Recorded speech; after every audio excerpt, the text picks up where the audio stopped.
Hello everyone, मैं हूं doctor Iqbal Nomani and welcome back to our YouTube channel. दोस्तों, आज के इस वीडियो में हम लोग बात करने वाले हैं स्किन की ऐसी दो प्रॉब्लम्स के बारे में जो दिखने में लगभग एक जैसी होती है, लेकिन एक्चुअली वो होती अलग अलग है। मैं बात कर रहा हूँ कॉन्स यानी गोखरू और वॉट्स के बारे में यानी मस्सों के बारे में। अगर आपके पैरों के तलवों में ये ऐसी गांठें बन रही है या छाले बन रहे हैं, तो एक तो ये कॉन्स होंगे या फिर ये वॉट्स हो सकते हैं। और इनका डायग्नोसिस करना ज़रूरी है। अगर आप प्रॉपरली इनको पहचान नहीं पाते हो, अगर इनका प्रॉपर डायग्नोसिस नहीं हो पाता है, तो इसको ट्रीट करना भी बहुत मुश्किल होता है। मैंने कई ऐसे पेशेंट्स देखे हुए हैं जिनके पैरों में वॉट्स होते हैं यानी मस्से होते हैं, लेकिन वो उनको गोखरू समझ के यानी कॉर्न समझ के उसका ट्रीटमेंट करते हैं, उस पर कॉर्न कैप लगाते हैं या फिर मैकेनिकली उसको रिमूव करने की कोशिश करते हैं, ब्लेड से कट करते हैं, लेकिन वो ठीक नहीं होते। इसका एक ही रीज़न है, क्योंकि वो होते मस्से हैं, उनको ट्रीट किया जा रहा है कॉर्न समझ के। या फिर कई बार उल्टा भी होता है, जैसे कॉर्न्स होते हैं वो उनको मस्सा समझ के ट्रीट करते हैं। तो आज की इस वीडियो में मैं आपको 5 ऐसे डिफ्रेंशिएटिंग पॉइंट बताऊंगा जिससे आप आसानी से कॉन्स और वॉट्स में डिफ्रेंशिएट कर पाओगे, उनका फ़र्क जो है ये समझ पाओगे।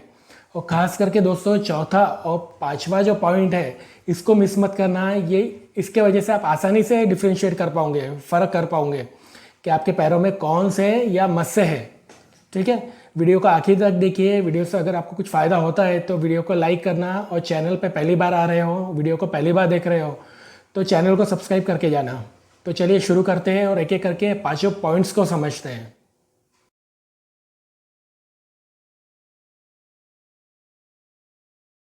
दोस्तों, सबसे पहला और सबसे इम्पोर्टेंट जो पॉइंट है वो है कॉज, यानी ये कॉन्स जो है या मस्से जो है ये बनते कैसे हैं। तो जो कॉन्स होते हैं ये हमारे हाथों के या पैरों के तलवों में बार बार प्रेशर पड़ने से या फ्रिक्शन होने से ये कॉन्स बनते हैं यानी गोखरू बनते हैं। अगर हम खास करके जब गलत साइज़ के जूते पहनते हैं, एक तो हमारे जूते काफ़ी टाइट है या काफ़ी लूज साइज़ के जूते हैं, तो इसके वजह से हमारे पैरों के तलवों में कुछ पॉइंट्स पे बार बार प्रेशर पड़ता है और जिसके वजह से कॉन्स बनते हैं। और वॉट्स जो होते हैं ये बनते हैं वायरल इन्फेक्शन के वजह से यानी वायरस के वजह से। वायरस का नाम है ह्यूमन पेपिलोमा वायरस। जब हमारे पैरों में या कहीं पे भी स्किन में कहीं पे कट आता है, तो ये वायरस हमारे बॉडी में एंटर करता है और ये वायरस के वजह से हमारे बॉडी पे या खास करके पैरों में वॉट्स बनते हैं। तो ये सबसे इम्पॉर्टेंट पॉइंट है ये दोनों बीमारियों को डिफ्रेंशिएट करने के लिए कि कॉन्स कैसे बनते हैं और वॉट्स कैसे बनते हैं। कॉन्स बन रहे हैं बार बार प्रेशर और फ्रिक्शन की वजह से, और वॉट्स जो बन रहे हैं ये वायरस की वजह से बन रहे हैं। तो इससे आप आसानी से डायग्नोसिस कर पाओगे कि आपको जो पैरों में है ये कॉन्स है या वॉट्स है। दोस्तों, अब सेकेंड पॉइंट है कंटेजियस यानी संक्रामकता। यानी ये जो वॉट्स होते हैं या कॉन्स होते हैं, क्या ये एक इंसान से दूसरे इंसान में फैल सकते हैं या नहीं। तो जो कॉन्स होते हैं ये एक इंसान से दूसरे इंसान में नहीं फैलते, ये कंटेजियस नहीं होते हैं, क्योंकि ये जो बन रहे हैं ये बार बार प्रेशर और फ्रिक्शन की वजह से बन रहे हैं। तो इसलिए ये एक इंसान से दूसरे इंसान में फैलता नहीं है। जबकि जो वॉट्स होते हैं ये कंटेजियस होते हैं, ये एक इंसान से दूसरे इंसान में डायरेक्ट या इनडायरेक्ट कांटेक्ट के वजह से फैल सकते हैं।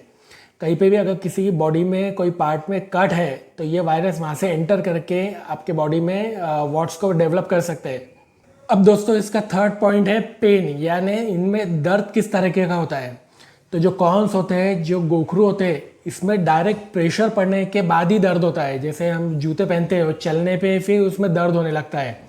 और कॉन्स का और एक खासियत है कि जब कॉन्स को बीच में से दबाया जाए, जो आपके हाथ में या पैर में कॉन्स है, इसके अगर सेंटर में दबाया जाए तब वो कॉन्स दर्द करते हैं। और जो वॉट्स होते हैं यानी जो मस्से होते हैं, ये जनरली जब उनको साइड से दबाया जाए तब उनमें काफ़ी दर्द होता है। और हर जो वॉट होता है, जो मस्सा होता है, वो दर्दनाक नहीं होता है। खास करके जो बॉडी पे होते हैं उनमें इतना ज़्यादा दर्द नहीं होता है, लेकिन जो पैरों में होते हैं इनके अगर साइड में वॉट्स के दबाया जाए तो इसमें पेन होता है। और कई बार जब वॉट्स होते हैं इनमें ऐसा एहसास होता है कि जैसे कोई कंकड़ पैरों में फंसा हुआ है। तो इस तरीके का दर्द जो है ये वॉट्स में देखा जाता है यानी मस्सों में देखा जाता है। दोस्तों, फोर्थ पॉइंट है अपीयरेंस, यानी कॉन्स और वॉट्स दिखते कैसे हैं। तो जो कॉन्स होते हैं ये गोल होते हैं, जनरली सख्त होते हैं, और ये स्किन लेवल से थोड़े से उभरे हुए होते हैं, और इनके बीच में एक मोम के जैसा एक ट्रांसपेरेंट सेंटर होता है, और साथ ही में इसका एक कोर होता है बीच में जो अंदर की तरफ स्किन में धंसता है। और जो वॉट्स होते हैं ये जनरली खुरदुरे होते हैं, दानेदार होते हैं, और बार बार प्रेशर पड़ने की वजह से पैरों का ये भी कई बार स्किन में अंदर की तरफ चले जाते हैं। और जो वॉट्स होते हैं इसमें ब्लैक कलर के छोटे छोटे डॉट्स दिखते हैं, ठीक है। तो ये इस तरीके से आप कॉन्स को और वॉट्स को उनके अपीयरेंस से भी डिफ्रेंशिएट कर सकते हो, उनमें फ़र्क कर सकते हो। दोस्तों, फिफ्थ पॉइंट है इसका लोकेशन, यानी वॉट्स और कॉन्स पैरों में के किस हिस्से में बनते हैं। जो कॉन्स होते हैं ये पैरों के जनरली उंगलियों पर बनते हैं, खास करके जो तलवों की जो छोटी उंगली होती है इसके साइड में, या कई बार उंगलियों के बीच में या उंगलियों के नीचे ये तरफ जो कॉन्स होते हैं ये ज़्यादा बनते हैं। और जो वॉट्स होते हैं ये वॉट्स जो है ये पैरों के तलवों में और एड़ियों पे ज़्यादा देखे जाते हैं। और जो जनरल वॉट्स होते हैं ये तो ओवरऑल पूरी बॉडी पे ही आते हैं, लेकिन जो प्लांटर वॉट्स हैं वो तलवों पे और एड़ियों पे ज़्यादा देखने को मिलते हैं। तो इसके लोकेशन से भी आप डिफ्रेंशिएट कर सकते हो कि आपको जो पैरों में है ये कॉन्स है या वॉट्स हैं, ठीक है। तो आई होप दोस्तों आपको ये वीडियो में जो 5 पॉइंट्स बताए हैं ये समझ में आए होंगे, और आगे आप इसको आसानी से डिफ्रेंशिएट कर पाओगे कॉन्स में और वॉट्स में। वीडियो से अगर कुछ फ़ायदा हुआ तो वीडियो को लाइक करना, चैनल को सब्सक्राइब करना। दोस्तों मिलेंगे अगले वीडियो में, तब तक अपना ध्यान रखिए, खुश रहिए। Thank you.